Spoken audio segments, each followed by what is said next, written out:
ज्यांनी या मेळाव्याचं नेतृत्व किंवा आपल्या सर्वांना निमंत्रित केलं अशा आपल्या राष्ट्रवादी काँग्रेस पक्ष तालुक्याचे अध्यक्ष सन्माननीय गणेश भाऊ खांडगे, आपल्या सर्वांचे मार्गदर्शक आदरणीय गणेश आप्पा, विठ्ठलांना, सुहास भाऊ, दीपकांना, माधुबा कालेकर, मालपोटे मामा, सर्वच माझ्या युवकचा सहकारी किशोर असेल, तळेगाव, देऊ, देवरोड, लोणावळा या शहराचे सर्व अध्यक्ष, विभागाचे अध्यक्ष, माझ्या महिला भगिनी विभागाच्या शहराच्या अध्यक्ष असतील, सर्वच पदाधिकारी, आपण सर्वजण मोठ्या संख्येने या ठिकाणी आलाय। मी देखील आपल्या सर्वांचं मनापासून प्रथमतः स्वागत करतो।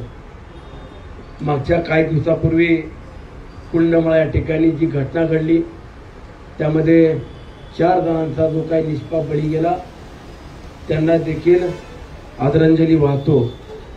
आणि आज या बैठकीचे किंवा कार्यकर्त्यांच्या संवाद मेळाव्याच्या निमित्तानं अनेकांनी आपल्या भावना व्यक्त केल्या।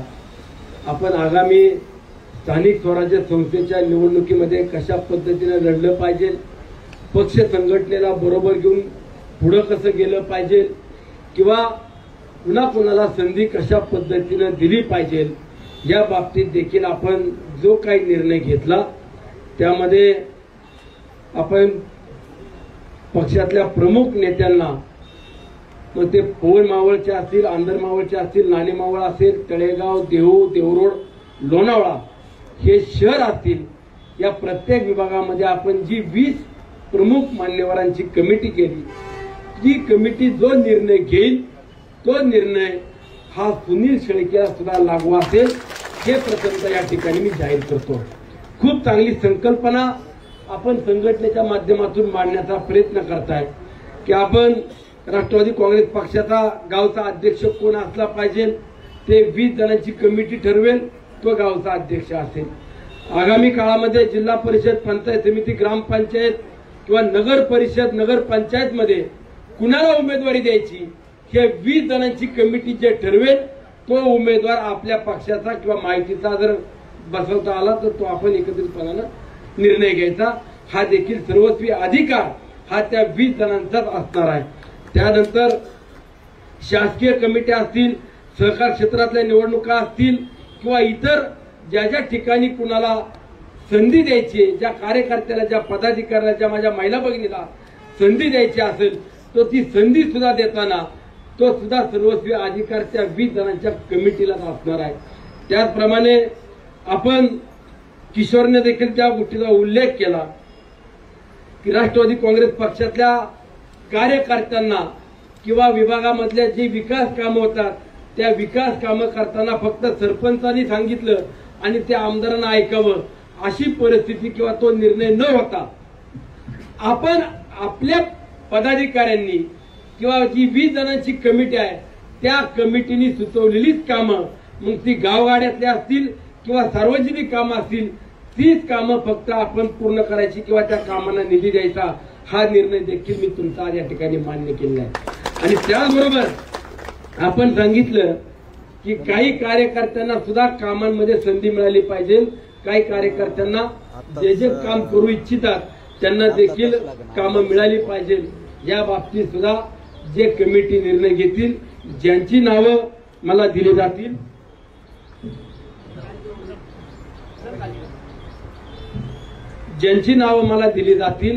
त्या सहकार्यांना देखील कामं कशी देता येईल तो देखील मी नक्की 100% विचार करून त्या कार्यकर्त्याला देखील हातभार लावण्याचा किंवा कामातून काहीतरी त्यालाही 2 पैसे कसे मिळतील तो देखील माझा विचार नक्की असेल। आणि आपण सांगितलं की राष्ट्रवादी काँग्रेस पक्षामध्ये काही पदाधिकाऱ्यांना किंवा इतर पक्षातल्या कार्यकर्त्यांना ज्या वेळेला प्रवेश करायचा आहे, राष्ट्रवादी काँग्रेस पक्ष आदरणीय अजितदादांचं नेतृत्व ज्यांना मान्य आहे अशा इतरांना प्रवेश करण्याकरता देखील आपण जो काही निर्णय घेतलाय त्या गावातले किंवा त्या प्रमुख 20 जणांची कमिटी कुणाला पक्षात घ्यायचं कुणाला नाही घ्यायचं हा सर्वस्वी अधिकार त्या 20 जणांच्या कमिटीचा असेल। हे जे काही तुम्ही मला पत्र दिलं या सगळ्याला माझं लोकप्रतिनिधी किंवा तुमचा एक प्रमुख सहकारी म्हणून माझं देखील अनुमोदन आहे आणि आपण निर्णय घेताय त्याचं मी स्वागत देखील करतो. माझ्या सहकाऱ्यांनो, वडीलधाऱ्यांनो, असा मेळावा आपण आयोजित केलाय. ते कशासाठी केला ह्याची देखील आपल्याला माहिती आहे की आपण आदरणीय अजितदादांच्या नेतृत्वामध्ये मागील 6 महिन्यापूर्वी निवडणुकीला सामोरे गेलो आणि या निवडणुकीमध्ये तुम्ही सर्वांनी ताकदीनं जी काय बळ दिलं किंवा जे गावागावामध्ये सुनील शेळकेचं काम पोहोचवलं, दादांचं नेतृत्व हे राज्यामध्ये कशा पद्धतीनं काम करते आणि उद्या आगामी काळामध्ये देखील तालुक्याचा सर्वांगीण विकास करत असताना सुनील शेळकेला साथ द्या ही जी काय तुम्ही भावना घराघरापर्यंत वाड्यापाड्यापर्यंत पोहोचवण्याचा प्रयत्न केला, त्यातूनच आपल्याला देखील काम करण्याची त्या मावळच्या मायबाप जनतेनं संधी दिली. मग अशी उल्लेख केला की सुनील शेळकेला संधी मिळाली, 1,10,000 मतांना निवडून आले, परंतु त्याची अजूनही मला 20,000 मतं कमी पडली ही खंत व्यक्त करतो. ही वस्तुस्थिती आहे की 20,000 मतं मला कमी का पडली, कशामुळे पडली, त्याचं मी आत्मपरीक्षण सातत्यानं करतो की त्यामध्ये माझ्या काय चुका होत्या, माझ्या सहकार्यांच्या काही चुका झाल्या का, मी काम करताना पुढे कमी पडलो का, कुणाला दुखवलं का, किंवा अधिक आपण काय करायला पाहिजे होतं की त्यातून अधिक आपल्याला 20,000 मताची भर आपल्याला त्यामध्ये मिळाली असती. ठीक आहे, येणाऱ्या आगामी काळामध्ये ती भर कशी काढायची हे सुद्धा मला चांगलं कळतं. त्यामुळे आपण निवडणुकीमध्ये आगामी स्थानिक स्वराज्य संस्थेच्या निवडणुका होत असताना अनेक मतं आपण या ठिकाणी आपल्या आपल्या पद्धतीने मांडण्याचा प्रयत्न केला. मागील 5 वर्षामध्ये सुनील शेळकेनं काय केलं हे मावळच्या मायबाप जनतेनं पाहिलं, आपणही पाहिलं आणि त्या कामाच्या बळावरती देखील आपल्यावरती एक विश्वास या मावळच्या सर्वसामान्य जनतेने आपल्या मागे ठेवला आणि ती साथ आपल्याला देखील देण्याचा त्यांनी प्रयत्न केला. आज वेगवेगळी काम होत असताना विधानसभेची निवडणूक महायुती म्हणून आपण लढलो, परंतु महायुती ही कशा पद्धतीने होती मावळ तालुक्यात हे देखील आपण जवळून पाहिलं की ज्यांना महायुती करायचीच नव्हती ते अनेकांनी वेगवेगळ्या पद्धतीने आपला अपप्रचार केला, आपल्या नेत्याच्या बाबत देखील अपप्रचार केला, आपल्या नेत्याला जाऊन परस्पर भेटले आणि सुनील शेळके किती वाईट आहे हे सुद्धा सांगण्याचा प्रयत्न केला आणि तेच मंडळी भाजपच्या सुद्धा नेते मंडळींना जाऊन सांगत होते सुनील शेळके किती वाईट आहे, किती चुकीचं काम करतो. परंतु सर्वसामान्य माणसांनी पुढाऱ्यांना बाजूला ठेवून ही निवडणूक हातामध्ये घेतले आणि मी कायम सांगत आलो, ज्या ज्या वेळेला मी भाषणामध्ये उभा राहतो त्यावेळेला सांगत आलो की मावळ तालुक्यातलं एक असं उदाहरण आहे की तुम्ही काय करता, तुमचा हेतू काय आहे, तुमचा उद्देश काय आहे, तुमचा स्वार्थ काय आहे हे मावळच्या सर्वसामान्य जनतेला आता सांगावं लागत नाही. तुम्ही कशासाठी करताय आणि आम्ही काय केलं पाहिजे हे सुद्धा आता मावळच्या सर्वसामान्य जनतेला चांगल्या पद्धतीने समजतं आणि जो काम करतो त्याच्या मागे ही मावळची सर्वसामान्य जनता खंबीरपणाने उभं राहती. त्याचं उदाहरण म्हणजे आज सुनील शेळके आहे. म्हणून कार्यकर्त्यांना, माझ्या सहकार्यांना, वडीलधाऱ्यांना तुम्हाला विनंती करायची की आपण निवडणुकीला उभं राहायचंय, मला उमेदवारी मिळाली पाहिजे, मी सुनील शेळकेचं काम केलंय, मी पक्षाचा निष्ठावंत आहे, मी 25 वर्षाने काम करतोय, हे सगळं मला मान्य आहे. मी कुणालाही मतभेद किंवा कुणाचा भेदभाव देखील करत नाहीये की तो कार्यकर्ता जवळचा आहे, तो कार्यकर्ता ह्या विचारात आहे, तो कार्यकर्ता त्याच्या पक्षात आहे, त्याच्या नात्यातला आहे, हाही मी विचार करत नाहीये. ते ताई तुम्ही इकडे पुढे येऊन बसा आता.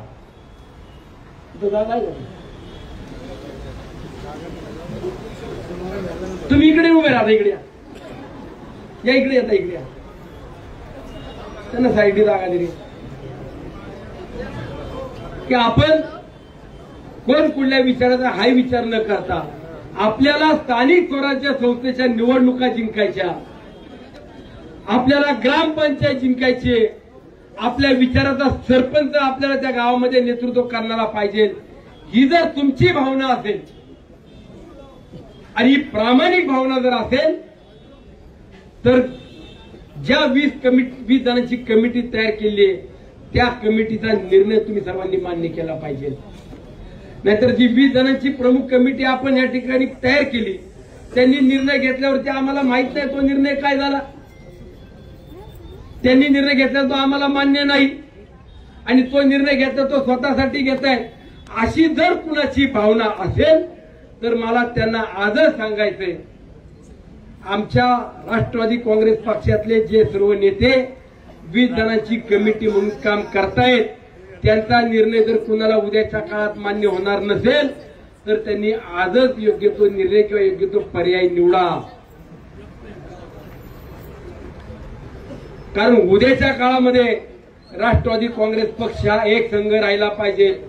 राष्ट्रवादी काँग्रेस पक्षातला कार्यकर्ता हा प्रत्येक ग्रामपंचायतीमध्ये, प्रत्येक पंचायत समिती, जिल्हा परिषदेच्या ज्या ज्या ठिकाणी जागा आहेत त्या प्रत्येक ठिकाणी कसा विजय होईल याकरता आम्ही देखील सर्वतोपरीने प्रयत्न करणार आहोत.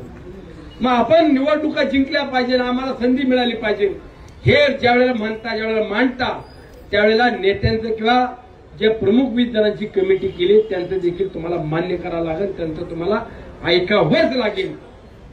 आणि एखाद्याला संधी नाही मिळाली तर का नाही मिळाली? जर उद्या विठ्ठलांना म्हणाले, उदाहरण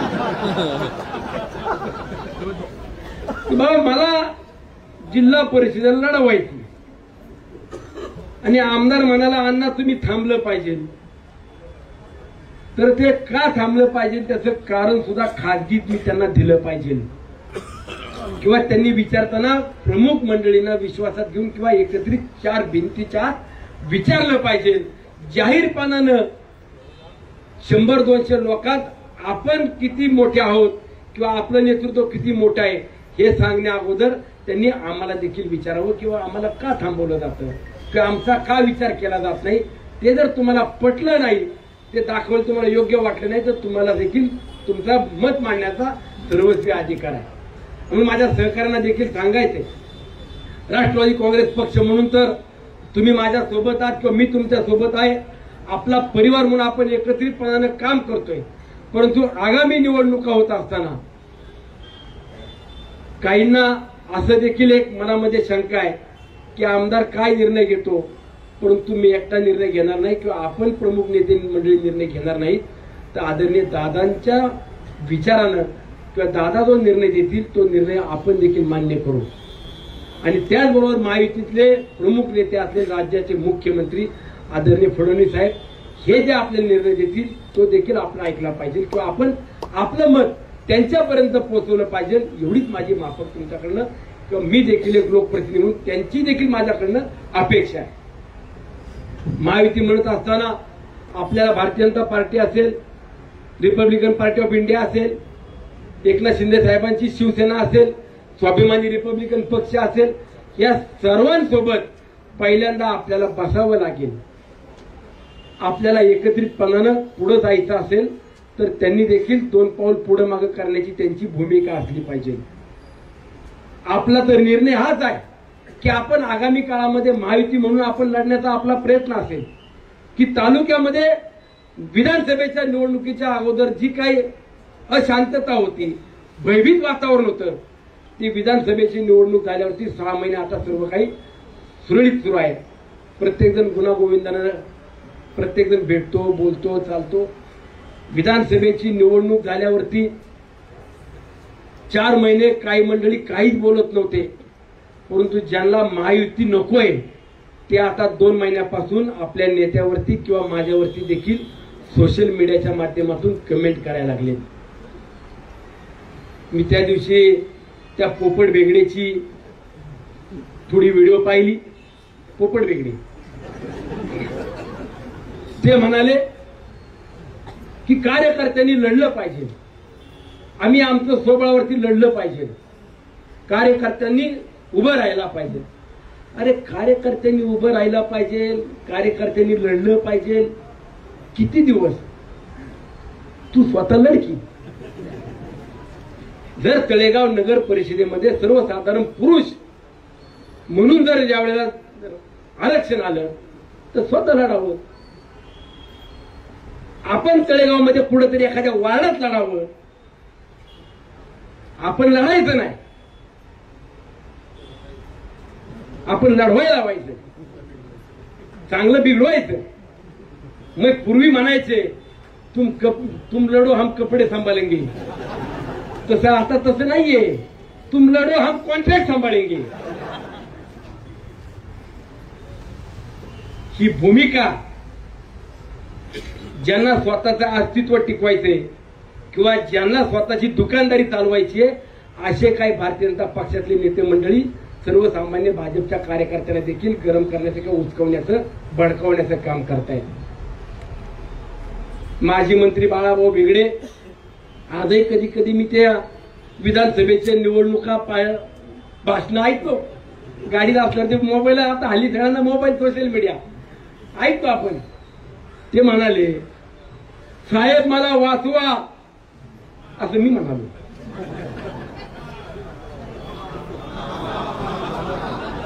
साहेब मला वाचवा म्हणजे मामा ते माझे मामा आहे. मामा मला वाचवा. आता ते म्हणायला लागलेत आता मला कुठेतरी बसवा. हा नियतीचा खेळ आहे. हा नियतीचा खेळ आहे. तुम्ही चांगल्या नीतिमत्तेने जर 6 महिन्यापूर्वी असता तर तुमचा देखील भारतीय जनता पक्षाने मोठा सन्मान केला असता. तुम्ही भारतीय जनता पक्षामध्ये नेत्यांना जाऊन माझ्या विरोधात जे जे काही सांगितलं ते सगळं मला सांगतात. ते मला भेटत असतात. मंगळवार बुधवार मी मुंबईला विधानसभेमध्ये किंवा विधान अधिवेशनामध्ये भेटले की सगळं सांगतात की यांनी काय काय पराक्रम केले, यांनी काय काय तुझे गुण गायले. त्यामुळे मला तुम्हाला देखील सांगायचंय की माजी मंत्री बाळाभाऊ भेगडे आणि पोपट भेगडे म्हणजे भारतीय जनता पार्टी नाही. भारतीय जनता पार्टीमध्ये मी 30 वर्ष लहानाचा मोठा झालो. सर्वसामान्य कार्यकर्त्याची भारतीय जनता पार्टी आहे आणि भारतीय जनता पार्टीचा सर्वसामान्य कार्यकर्ता हा विधानसभेला आपल्या मागे उभा होता. नेते नव्हते मान्य आणि आजही नेते काही नसतील, कमर्शियल नेते नसतील, परंतु मला एवढ्या मोठ्या संख्येने तुम्ही सहकार्य आलाय. मला एकच विनंती तुम्हाला करायची, मला तुम्हाला सर्वांना न्याय द्यायचा आहे. मला कुणाला तरी सरपंच करायचंय, कुणाला ग्रामपंचायत सदस्य करायचंय, पंचायत समिती, जिल्हा परिषद, नगर परिषद, नगरसेवक तुम्हाला सर्वांना करण्याचा माझा देखील मानस आहे, माझा देखील हट्ट आहे, माझी इच्छा आहे. शेवटी माझ्या पडत्या काळात, माझ्या अडचणीच्या काळात जर कोण उभं राहिला असेल तर तुम्ही सगळे उभे राहिलात म्हणून मी आमदार आहे याची मला आजही जाणीव आहे. परंतु भारतीय जनता पक्षाचा सर्वसामान्य कार्यकर्ता जर आपल्या सोबत येत असेल, गावगाड्यामध्ये गावचा सर्वांगीण विकास म्हणून जर तुमच्या सोबत येऊन त्याला काम करण्याची इच्छा असेल तर त्यांना सुद्धा बरोबर घ्या. शिवसेनेचा असेल, आरपीआयचा असेल, स्वाभिमानी रिपब्लिकन पक्षाचा असेल, हे कार्यकर्ते जर तुमच्या आपल्या सर्वांच्या सोबत येत असतील, आपल्याला गावासाठी आमदाराबरोबर किंवा राष्ट्रवादी काँग्रेस पक्षा सोबत यायचं ही जर त्यांची देखील भावना असेल तर त्यांना देखील बरोबर घ्या. संघर्ष जेवढा टाळता येईल तेवढा टाळा. भारतीय जनता पार्टीचा सर्वसामान्य कार्यकर्ता तुमच्या बरोबर आला तरी मला आनंद आहे. आणि एखादा नेता विधानसभेला चुकला पण आता जर म्हणत असेल नाही तुमचं बरोबर आहे, आम्ही तुमच्या बरोबर आहे, तुम्ही निर्णय घ्या, मला तोही मान्य आहे. पण ज्याला बरोबर घ्या, त्याला बरोबर घ्या किंवा एकत्र राहा याचा परत अर्थ काढू नका. हा घाबरलाय. मी घाबरत नसते, आता तर बिलकुलच नसते. कारण आपल्या डोक्यावर दादाचा हात आहे आणि फडणवीस साहेबाचा बी आहे. तुम्ही बी बघताय मोबाईलवरती. फडणवीस साहेब परवा मागच्या 15 दिवसापूर्वी DY पाटील हॉस्पिटलच्या उद्घाटनाला आले. तालुक्यातली एकंदरीत परिस्थिती काय आहे खूप माहिती आहे किंवा निरखून आहे. प्रत्येक ज्यावेळेला मी काम घेऊन जातो त्यावेळेला त्या कामाच्या किंवा पत्रावरती रिमार्क करून काम लगेच तात्काळ कसं मंजूर होईल त्याचा देखील ते विचार करत असतात. मी परवा दिवशी आल्यावरती फडणवीस साहेबांना म्हणालो की साहेब, तालुक्यामध्ये आता हॉस्पिटॅलिटी म्हणजे आपण आरोग्याची सुविधा ही आता आमची मजबूत झाली किंवा सक्षम आहे. अजून 2-4 महिन्यामध्ये खूप चांगल्या पद्धतीच्या इथल्या नागरिकांना, आपल्या तालुक्यातल्या नागरिकांना मोफत सुविधा जवळजवळ आपण 90% दिल्याशिवाय राहणार नाही. 10% खाजगी हॉस्पिटलला जाणारच आहे. जर माझा हॉस्पिटलवरती विश्वास नसेल तर मी प्रायव्हेट हॉस्पिटलला जाणार आहे, तिथं मी बिल भरणार आहे. परंतु ज्याला खऱ्या अर्थानं मोफत उपचार पाहिजे त्यांना कानापाट्याचं हॉस्पिटल उपलब्ध आहे, त्यांना काले गावातलं आपलं ग्रामीण रुग्णालय उपलब्ध आहे, तळेगावचं आहे, DY पाटील हॉस्पिटल मोठ्या प्रमाणामध्ये उभं राहिलं ते उपलब्ध आहे, लोणावळ्याचं हॉस्पिटल 2-3 महिन्यामध्ये ते पूर्ण होईल. आरोग्याची सुविधा चांगली मुख्यमंत्री महोदयांना सांगितलं पण मला एक क्रीडांगण पाहिजे, तालुक्याला एक चांगलं क्रीडा संकुल द्या. म्हणजे जागा आहे का? म्हणजे ग्रामदेवत पोटोबा महाराजांचे जवळपास 30 एकरची जागा आहे, त्यातल्या आपल्याला 12-15 एकर जागा ते द्यायला तयार आहेत. मला पत्र देतो का? मी पत्र तयारच ठेवले होते, दिल्यावर लगेच जागेवर मार. म्हणजे तुला मी क्रीडांगण तालुक्याकरता देतो. तर मला मुख्यमंत्री स्वतः सांगत असतील की सुनील, तुला कामाच्या बाबतीत काळजी करू नको, मी तुझ्या बरोबर आहे. या तालुक्याचा सर्वांगीण विकास होत असेल तर आपण तो देखील विचार केला पाहिजे. दादांना मागच्या 8 दिवसापूर्वी बुधवारी, म्हणजे आज 8 दिवस जाऊन झाले नाही, मागच्या बुधवारी बंडरा डोंगरावरती घेऊन गेलो.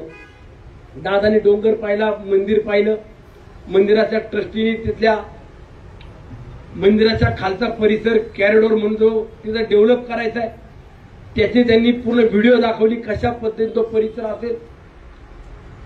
व्हिडिओ पाहिली आणि मी गणेश भाऊ गाडीत बसलो. दादांनी सांगितलं, सुनील, तुकाराम महाराजांची भूमी आहे, राज्यभरातले मोठे वारकरी संप्रदाय ठिकाणी येत आहेत, त्यांची तर सुविधा होईलच, पण तालुक्यातल्या किमान 5,000 लोकांना तिथं रोजगार सुद्धा उपलब्ध होईल. 1400-1500 कोटी रुपये जो काय लागणारा निधी आहे त्या कॅरिडोर करता तो अख्खा निधी तुला दिला. आज मला समजून सांग, ही ताकद आणि माझा स्वार्थ जर माझ्या तालुक्याचा सर्वांगीण विकासाकरता असेल तर कुणाच्या पोटामध्ये महायुती दुखती, कुणाला सुनील शेळकेची अडचण होती हे तालुक्यातल्या सर्वसामान्य जनतेला देखील माहित आहे. पण आपण सगळी मंडळी आम्हाला संधी मिळाली पाहिजे ही भावना ठेवून काम करता, पण महायुती म्हणून आपण लढण्याचा आपला निर्धार आपण करावा. जे येतील त्यांच्या सोबत महायुती आणि जे नसतील त्यांच्या विरोधात आपली महायुती. महायुती म्हणताना परवा दिवशी लोणावळा शहरातले देखील काही मंडळी मला भेटून गेली की तुम्ही लोणावळा शहरामध्ये हॉस्पिटल उभं करताय, तुम्ही लोणावळा शहरामध्ये पोलीस स्टेशन उभं करताय. आज लोणावळ्यापासून आपल्या लायन टायगर पॉइंट पर्यंत जाणाऱ्या 180 कोटी रुपयाचं रस्त्याचं काम आपण करतोय, गावातल्या स्ट्रीट लाईटची कामं केली, छोट्या मोठ्या पुलांची कामं केली. आणि मग लोणावळा शहराचा सर्वांगीण विकास होत असताना ज्यांनी 25 वर्ष त्या नगरपालिकेमध्ये बसलेत, नगरपालिकेची लोक किंवा नगरपालिकेत प्रशासक असताना सुद्धा संध्याकाळी 5 ते रात्री 8 वाजेपर्यंत बसतायत, ह्या लोकांना फक्त तुम्ही 4 मंडळींना बाजूला ठेवा, आमची विनंती आहे, असं मला लोणावळा शहरातल्या मंडळींनी सांगितलं. त्यांचं दुसरं म्हणणं असं आलं, तुम्ही महायुती केली तरी आमचा विरोध नाही किंवा आमचं त्याच्यामध्ये दुमत असल्याचं कारण नाही, परंतु जर तुम्ही शहर म्हणून जर एकत्र येत असाल तर तिथं शिवसेना उद्धव साहेबांची असेल, काँग्रेस असेल, राष्ट्रवादी काँग्रेस पक्ष पवार साहेबांचा असेल, ही सुद्धा मंडळी पक्ष किंवा चिन्ह बाजूला ठेवून आपल्या सोबत त्या शहराच्या सर्वांगीण विकासाकरता एकत्रित येण्याचा विचार करतायत. आपल्याला तो देखील विचार करावा लागेल. शेवटी जर एखाद्या शहरामध्ये काही ठराविक 4 मंडळी आमचं शहर, आमची नगरपालिका, आमचं दुकानदारी असं समजून जर अख्खं गाव एका बाजूला त्यांच्या विरोधात येत असेल आणि आपल्याला सांगत असेल की आपण आम्हाला यामध्ये सहकार्य करा किंवा आपल्या नेतृत्व आम्हाला मान्य आहे आणि आम्ही तुमच्या सोबत आहोत, तर अशा वेळेस देखील आपल्याला तो निर्णय त्या ठिकाणी कसा पुढे येता येईल त्याबाबत देखील आपण आगामी काळात विचार केला पाहिजे. तळेगाव नगर परिषदेमध्ये देखील एक चांगल्या पद्धतीचं वातावरण आहे. आजही मी मागच्या काही दिवसापूर्वी शहरामध्ये फिरलो, मागच्या 6 महिन्यापूर्वी फिरलो, मागच्या रविवारी पुन्हा फिरलो आणि शहरामधली कामं होत असताना सोसायट्यांची कामं असतील, गाव भागातली कामं असतील. आज आपण गणेश भाऊ, अशोक मामा, सुरेश भाऊ, तुम्ही मंडळी शहरातल्या सुहास भाऊ नाना आहे. आज जवळजवळ 90-95% रस्ते आपण शहरातले चांगले केले. शहरामध्ये सभा मंडप ज्या ज्या ठिकाणी बांधताय ती बांधली, नगर परिषद इमारत बांधतोय. आगामी काळामध्ये तळेगाव शहरातल्या नागरिकांना आरोग्याची सुविधा मोफत मिळावी याकरता जवळपास 70 बेडचं हॉस्पिटल हे सुद्धा आपण मंजूर केलं. शहरातल्या हॉस्पिटल उभं करतोय, तळेगाव शहरातल्या नागरिकांना सुविधा मिळावी. 2 शाळा उभ्या करतोय, जी गुलाबी शाळा म्हणतो ती देखील आपण आणतोय. सोमटण्याची ठाकरवाडी इथं शाळा आहे ती देखील आपण नव्यानं उभी करतोय. गाव भागातली असलेली कन्या शाळा आहे ती देखील आपण नव्यानं परत उभी करतोय.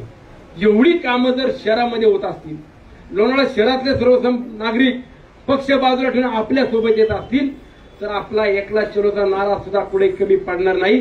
परंतु आपण युतीचा धर्म पाळून एक संघ राहिला पाहिजे ही माझी भावना आहे. जिथपर्यंत मला नेता येईल, जिथपर्यंत मला तुम्हाला विनंती करता येईल. काका पुढे ना, दिलीप काकाला पुढची देईल. जेवढं आपल्याला पुढे नेता येईल तेवढा नेण्याचा आपण प्रयत्न करू. परंतु जर कुणाला युती नकोच असेल तर त्यांनी सुद्धा जाहीरपणे आता का सांगावं, आम्हाला नकोय, आम्हाला शांतता नकोय. गावगाड्यामध्ये विकास काम होत असताना राज्याच्या मुख्यमंत्र्याच्या नेतृत्वात आम्ही काम करतो. दादा नेतृत्व आमचं असलं तरी दादा देखील एक प्रमुख नेते म्हणून त्यांच्या सोबत काम करतायत. आणि हे जर तुम्हाला दादा आणि देवेंद्र भाऊ एकत्रित नको असतील तर तुम्ही आतून कुरघोड्या करण्यापेक्षा, कार्यकर्त्यांना भडकवण्यापेक्षा जाहीर सांगा. आपल्या सुद्धा उद्या भांडणं लावायला सुरुवात होती. मग काही दिवसापूर्वी चर्चा होत्या, अनेक जण आता प्रवेश करणारे, अनेक जण प्रवेश करणारे, पुढे करणारे, भारतीय जनता पार्टीत प्रवेश करणारे. अरे म्हणलं तेच तर मला बी पाहिजे. ते केव्हा प्रवेश करतात आणि केव्हा माझा झेंडा घेऊन फिरतात ती मी वाट बघून नये. म्हणले किती जण प्रवेश करणार? म्हणले कमीत कमी 15-20 हजार जण प्रवेश करणारे. म्हणलं 15-20 हजार जणांनी प्रवेश केला तर 80,000 जे विरोधात होते त्यातले 60-65 हजार आपल्या बरोबर येणारे. ना आता म्हणले नाही 4-5 हजार जण प्रवेश करणारे. आता त्या दिवशी म्हणले नाही प्राथमिक काही 500 लोक प्रवेश करणारे.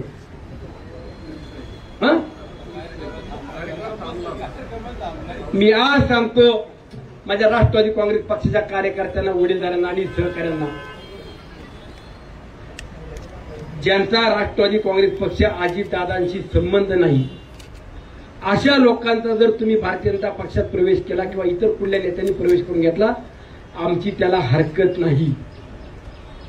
पण जर तुम्ही इतर कुणाचा प्रवेश करण्याचा प्रयत्न केला, आप शुरुआत करेंगे, येण हम करेंगे. तुम्ही 100 घ्याल, मी 200 आणीन. तुम्ही 500 घ्याल, मी 1000 आणीन. तुम्ही 1000 घ्याल, मी 2000 आणीन. तुम्ही 10,000 घ्याल, 20,000 आम्ही आणीन. आणि करून दाखवी. मी युतीचा धर्म पाळलाय. आजही भारतीय जनता पक्षातले, शिवसेनेतले अनेक सहकारी सांगतायत की अण्णा आम्ही तुझं काम केलं, आम्ही कार्यकर्ते पक्षामध्ये गेले 25-30 वर्ष काम केलं, परंतु आता आम्हाला तुमच्या सोबत यायचे, पक्षात यायचे. मी सांगितलं पक्षामध्ये काही येऊ नका, तुम्ही आहे त्या ठिकाणी राहा. शेवटी युतीचा धर्म पाळणं ही माझी नैतिकता आहे, माझी जबाबदारी आहे. मग आपण मागच्या 6 महिन्यात कुठल्याही भारतीय जनता पक्षाच्या कार्यकर्त्याचा प्रवेश देखील घेतला नाही. आपण त्यांनाही पुढे कमी लेखलं नाही. परंतु जर अशा पद्धतीने कुणी जर प्रयत्न करत असतील तर मगाशी सांगितल्याप्रमाणे ते नक्की होईल. शेवटी आपल्या पक्षावरती आणि आमदार म्हणून सर्वसामान्य प्रत्येक पक्षातल्या कार्यकर्ते देखील विश्वास करतात. म्हणून आगामी काळामध्ये आपण तालुका स्तरावरती किंवा ग्रामपंचायतीच्या निवडणुकीमध्ये माझ्या सर्व कोर कमिटी, ज्या काही तालुका अध्यक्षांनी, प्रमुख नेत्यांनी या ठिकाणी नावं निश्चित केली, त्या सर्वांच्याच नेतृत्वामध्ये आपण निवडणुकीला सामोरे जाऊया. महायुती म्हणून जेवढं काही आपल्याला एकत्रितपणाने काम करता येईल तेवढं आपण करावं, एवढी माझी तुम्हाला विनंती आहे. पण महायुती म्हणत असताना मी माझ्या पक्षाच्या सर्वसामान्य कार्यकर्त्याच्या मागे ठामपणानं सर्वतोपरीनं उभा आहे, हे देखील मी जाहीरपणाने या ठिकाणी सांगतो. तुम्ही काळजी करण्याचं कारण नाही. किंवा आता आमदाराचं झालं, आमदार आता आमदार होऊन गेला. मी आमदार झाल्यावरती खऱ्या अर्थाने ज्यांनी मला ताकद दिली त्या सर्व कार्यकर्त्यांना, पदाधिकाऱ्यांना, सहकाऱ्यांना ताकद द्यायची जबाबदारी ही माझी देखील तेवढ्याच मोठ्या प्रमाणामध्ये आहे. काय संजय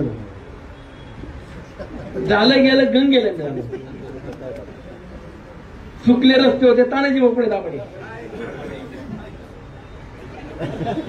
ज्यांना ज्यांना दादांचं नेतृत्व मान्य आहे, गावगाड्यामध्ये किंवा तुमच्या भागामध्ये ज्यांना आपल्या सोबत एकत्रितपणाने काम करायचंय त्या सर्वांना बरोबर घ्या.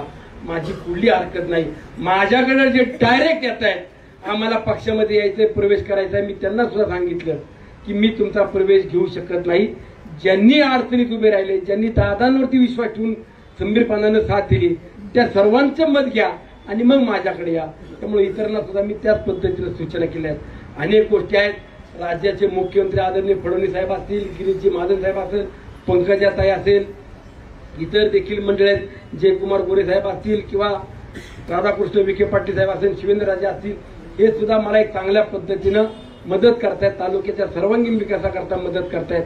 तसेच राज्याचे उपमुख्यमंत्री संगमेश शिंदे साहेब असतील, उदयजी सामंत साहेब असतील, अनेक नेते मंडळी देखील आपल्याला तालुक्याच्या विकास कामांमध्ये मदत करतायत. जेवढं काही आपल्याला या तालुक्याच्या विकास कामांकरता एकत्रितपणाने एक संघ राहता येईल, गावागावामध्ये गाव पण टिकवता येईल, तो टिकवण्याचा आपल्या सगळ्यांचाच प्रयत्न असला पाहिजे. आपण सर्वांनी हातात हात घालून काम केलं पाहिजे, एवढीच तुमच्याकडनं माझी माफक अपेक्षा आहे. जर उद्या कुणी खोडसाळपणा केला, जर कुणी आपल्याशी पंगा घ्यायचा प्रयत्न केला, तर त्याला आपण उत्तर द्यायला सगळेजण सक्षम आहोत. हे सुद्धा मी आज इतरांना देखील सांगू इच्छितो आणि तुम्हा सर्वांना देखील सांगतो. सर्वतोपरीनं आपण सक्षम आहोत. त्यामुळे आपण सगळे कार्यकर्ते, सहकारी, वडीलधारी आज या मेळाव्याच्या निमित्तानं एकत्रित येत असताना जी कामं आपल्या गावगाड्यामध्ये आहेत, काहींना थोडासा मी आता वेगळ्या विषयावरती सांगणार होतो परंतु जात नाही, परंतु काहींना मी जाणीवपूर्वक सांगतो की 6 महिने झाले आमदारांनी अजून आम्हाला काम नाही दिलं, आमदारांनी आमच्याकडे अजून कामच चालू नाही केलं. 6 महिने आमदार झाल्यापासून अजून एकही निधी हा मंजूर झालेला नाही. जी काही कामं सुरू आहेत ती पूर्वी आमदार 2019 ते 24च्या टर्म मधली कामं जी मंजूर होती तीच कामं आता सुरू आहेत. पुढच्या 15 दिवसामध्ये निधी यायला सुरुवात होईल आणि त्यातून जेवढी काही कामं माझ्या सहकाऱ्यांना, माझ्या महिला भगिनींना देता येईल तो देण्याचा देखील मी नक्कीच प्रयत्न करीन. कामांच्या बाबतीत तुम्ही मला कितीही सांगा, तुम्ही मला कितीही पळवा, मी तिथं तुम्हाला कुठेही कमी पडणार नाही. परंतु आज कुणी आपल्या, मी वारंवार सांगतो ते जबाबदारीने सांगतो, भांडणं लावण्याचा किंवा आपल्यात मतभेद निर्माण करण्याचा प्रयत्न करत असतील तर ती आपली कोर कमिटी गणेश भाऊंची केली आहे. त्या कमिटीशी तुम्ही कायम संपर्कात राहा. सोमवारी जनता दरबार असतो, त्या जनता दरबारला देखील आपण या ठिकाणी येत जा. कामं असताना तुम्ही आलं पाहिजे, फोन केला पाहिजे, फोन केला तरच आम्ही येईल अशी भावना देखील न ठेवता आपण देखील प्रत्येक वेळेला यावं असं पुन्हा एकदा तुम्हा सर्वांना आव्हान करतो. आज या ठिकाणी मोठ्या संख्येनं आपण आला, मला माहित नव्हतं एवढी संख्या येईल.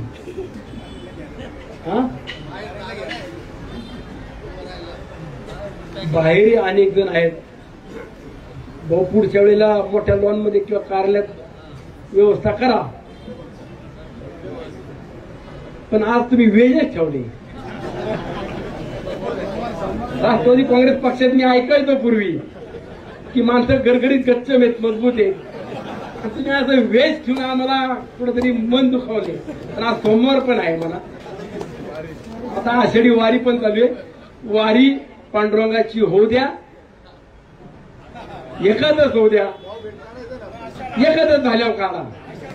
आता परत तुम्ही सांगाल की नाही आता पालखी गेल्यामुळे सगळं बंद आहे. ती वारी झाल्यावरती गावागावामध्ये किंवा विभागवाही जेव्हा सुरेश तुझे आलाय का, तुला बघितलंच नव्हता, लय माणसं भेटल्यात आज. हा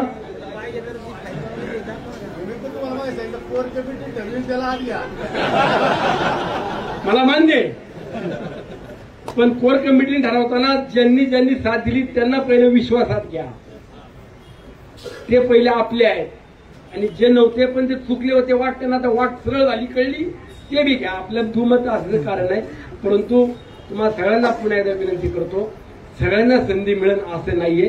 जेवढ्यांना आम्हाला संधी देता येईल तेवढा देण्याचा नक्की प्रामाणिकपणे सगळे प्रयत्न करू. सगळेच आम्हाला समान आहेत, कोण नात्यातला कोण जवळचा असा कुठलाही भेदभाव न करता सगळ्यांना बरोबर घेऊन जाण्याचा माझा प्रामाणिकपणे प्रयत्न राहील. तुम्हाला जिथं जिथं अडचणी तिथं त्या अडचणीच्या काळात मदत करण्याचा देखील या ठिकाणी शब्द देतो.